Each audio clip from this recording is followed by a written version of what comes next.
자, 마지막 시험 범위 가겠습니다. 마지막 시험 범위. 자, 우선 대한민국 임시정부부터 한번 살펴보겠습니다. 임시정부는 원래 세워진 것은 여기 1919년인데, 선생님이 칸이 없어서 여기다 집어넣는다고 이야기를 했었어요. 3.1운동 이후, 3.1운동 같이 거대한 에너지를 가지고도 왜 우리 민족은 아무것도 못했는가? 그런 것에 대한 반성으로 세 군데에서 대한민국 임시정부의 전신 기관들이 만들어집니다. 첫 번째가 바로 연해주의 대한국민의회, 그 다음에 서울에서의 한성정부, 그리고 상하이의 임시정부가 있습니다. 이 중에 대한민국 임시정부는 한성정부의 법통을 계승했다라고 이야기되고 있습니다. 자, 그럼 임시정부의 활동들을 살펴보겠습니다. 임시정부는 우선 공화정의 성격을 띠고 있고요. 대통령으로 이승만을 뽑았습니다. 공화정이니까 당연히 대통령을 뽑아야 되겠죠. 그리고 삼권 분립을 시행하였습니다. 입법, 사법, 행정을 분리시켰다는 이야기죠. 첫 번째, 이들의 활동은 자금과 정보 수집을 하고 독립공채를 발행하는 것이었는데요. 독립공채라는 것을 발행해서 우리나라가 독립을 했을 때 여러분들에게 투자금의 얼마를 돌려드리겠습니다 라고 얘기했지만, 실제로 우리나라 사람들이 이것을 구매한 것은 진짜 독립에 대한 열망도 물론 있겠지만 투자보다는 아무래도 독립운동에 대한 참여가 더 많았다라고 생각하면 될 것 같습니다. 단동의 일용양행이라는 기업을 이용하고 부산의 백산상해라는 기업을 이용해서 국내에 연통제와 교통국을 발현시켜 행정과 통신을 통해 국내와의 연결을 이야기했습니다. 조금 더 기억해야 될 사람이 바로 여기 있는 이슈호 선생님인데요. 외국인으로서 우리나라에서 독립유공자를 받았던 몇 분 안 되는 굉장히 우리나라의 독립을 위해서 뛰어나게 힘쓰신 아일랜드 분입니다. 자, 활동 2번을 보면요. 당연히 이들이 상하이에 자리를 폈다는 것 자체는 무장 독립 노선보다는 외교 독립 노선을 좀 더 우선하는 임시정부의 성격상이겠죠. 그렇기 때문에 구미위원부, 구라파 앤드 미국, 그러니까 유럽과 미국을 상대로 외교할 수 있는 구미위원부를 설치하고, 사료편찬소와 독립신문은 당연히 독립협회 것과 비교를 해야 됩니다. 사료편찬소와 독립신문을 통해서 올바른 역사 기록을 남기려고 노력했고, 군사적으로는 직접 운영하기보다는 지원을 했던 거죠.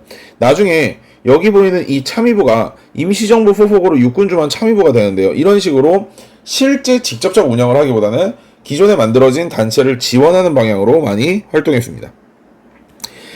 이렇게 잘 나가는 임시정부는 이승만의 위임 통치 사건이라는 게 발생하는데요. 지금이야 우리가 미국이 좋은 나라인 건 알지만 1920년대 미국은 그저 일본과 다를 바 없는 제국주의 식민국가였습니다.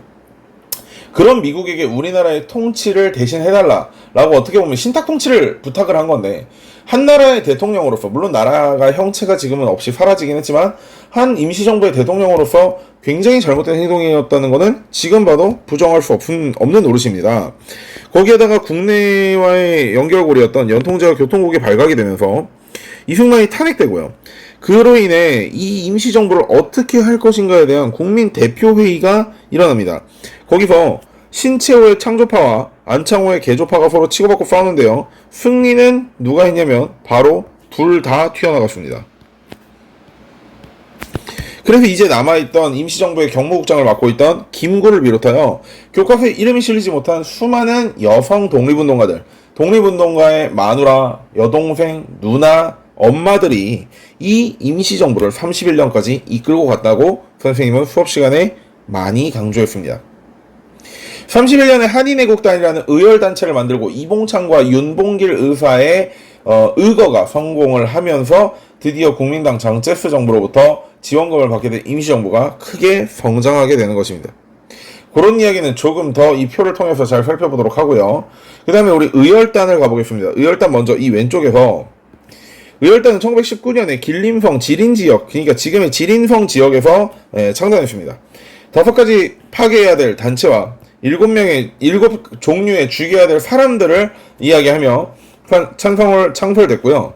창설한 사람은 약산 김원봉 선생님이고, 그다음에 모토는 조선혁명선언이라는 거.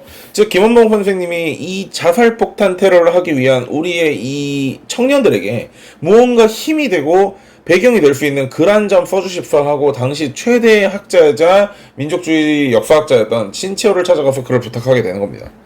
그래서 이들의 활약은 정말 대단한 활약을 펼치게 되는데요.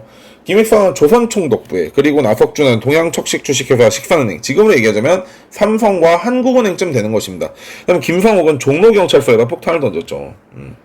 이들의 활동은 정말 대단했습니다. 인기도 엄청나게 많았고요.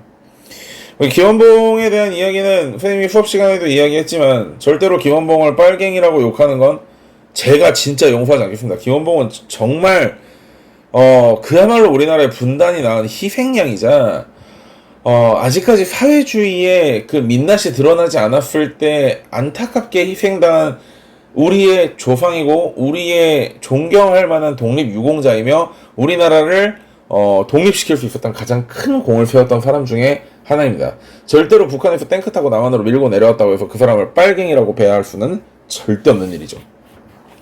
자, 그럼 이제 본론으로 들어가겠습니다. 첫 번째, 1920년부터 보겠습니다. 홍범도의 대한독립군이 봉오동 전투에서 승리를 거두고요. 곧 이어서 봉오동 전투에 승리를 거두고 그 다음에 이제 이 일본이 이 홍범도한테 제대로 한번 당해보고 나니까 이제는 정규군을 투입해서 이곳에다 무언가를 해야 되겠다. 근데 당시의 만주 지역은 중국 땅이었기 때문에 중국 땅에다 무장한 정규군을 쏟아붓는다? 이건 그냥 한판 붙자는 거잖아. 그치? 그러니까 사건을 하나 조작하는데 그게 바로 훈춘 사건입니다. 마적단을 이용해 일제 관공서를 습격하고, 이 자작극이죠. 이게 왜 그러냐면 이게 관공서를 지키기 위해서 우리가 만주로 군대를 동원하겠다라고 정당화시키기 위해서였죠. 그러나 현재로서는 논문 중에서는 이게는 일본의 자작극이 아니라 진짜 독립운동가들의 활동이었다는 설도 분명히 몇 가지 나오고 있고 증거도 마련되고 있습니다. 실제로 이 논문 굉장히 흥미로워서 선생님도 여러분들한테 기회가 있으면 한번 소개시켜주고 싶어요. 자, 그 이후에 일어난 게 바로 청산리 전투입니다. 김자진의 북로군 정부와 홍범도의 대한독립군이 힘을 합쳐서 백운평 정투로부터 약 10일 동안에 청산리에서 일본군을 그대로 가둬놓고 뚝까 팬 전투죠. 안무의 국민의군이나 최진동이었나? 그 배신자 새끼. 나중에 최진동 같은 사람은 청산리 전투에서 활약했던 사람에도 불구하고 나중에 이제 친일파가 되거든요. 이런 그런 거대한 성과를 거두게 됩니다. 그렇게 되니까 이제 이 상황이 뭐가 되냐면 이 대한독립군단이라는 게 만들어지게 되는데요. 당시 이제 수많은 독립군 단체들을 만주 지역의 독립군 단체들을 통합하고 서일이 이제 총재로 추대가 됩니다. 이들은 이제 그 중국 내에서 아무래도 그 힘들어요. 아니 왜 힘드냐면 얘들아 생각해봐. 아프리카에 내전이 일어나고 있는 곳에서 예컨대 백경배하고 류영탁이가 이제 내전을 벌였단 말이야. 그리고 이제 백경배가 원래 대통령이었는데 류영탁한테 쿠데타 맞아가 쫓겨나고 백경배가 한국으로 망명을 했어. 자, 그러고 백경배가 아프리카로 돌아가서 그 류영탁을 끌어내리기 위해서 내가 여기서 군대를 양성하겠다라고 강원도 산골짜기 밖에서 군대를 양성하겠대. 야, 니네가 대한민국 대통령이면 이걸 허용할래? 그래. 그러니까 아무리 중국에서 만주 지역에서 우리가 독립운동 기지를 만들고 군대를 보유한다 하더라도 실제적으로 중국 정부 입장에서는 그게 굉장히 거슬리는 행동이야. 그러니까 어떻게 해야 될까 고민을 하다가 당시 러시아에서 사회주의 혁명에 성공을 하고 약소민족의 해방을 돕겠다는 소리를 해대면서 넘어와라. 러시아가 약소민족의 해방을 지원하겠다고 넘어오라고 얘기를 합니다. 그래서 자유시로 이동을 하는데 이 과정에 독립군 부대를 통합하는 요 과정에서 지휘권 다툼이 일어나. 당연하지. 총든 사람들끼리 모여가지고 서로 이야기하고 있는데 지휘권 다툼이 안 나면 그게 더 희한한 거 아니냐? 그잖아. 그게 발생을 하는데 그 과정에서 러시아의 입장이 변화하고 무장을 해제하라고 요구해. 근데 생각해봐. 야, 너 총 내려놔 이러는데 서로 총 겨누면서 너 총 내려놔 이러고 있는데 먼저 내려놓는 새끼 병신이지. 그잖아. 그러다 보니까 러시아 적세군이 무장해제를 시키는 과정에서 굉장히 많은 희생자가 발생하게 되고 서일 총재는 그로 인한 책임을 통감하면서 자살합니다. 이게 바로 자유시 참변이에요.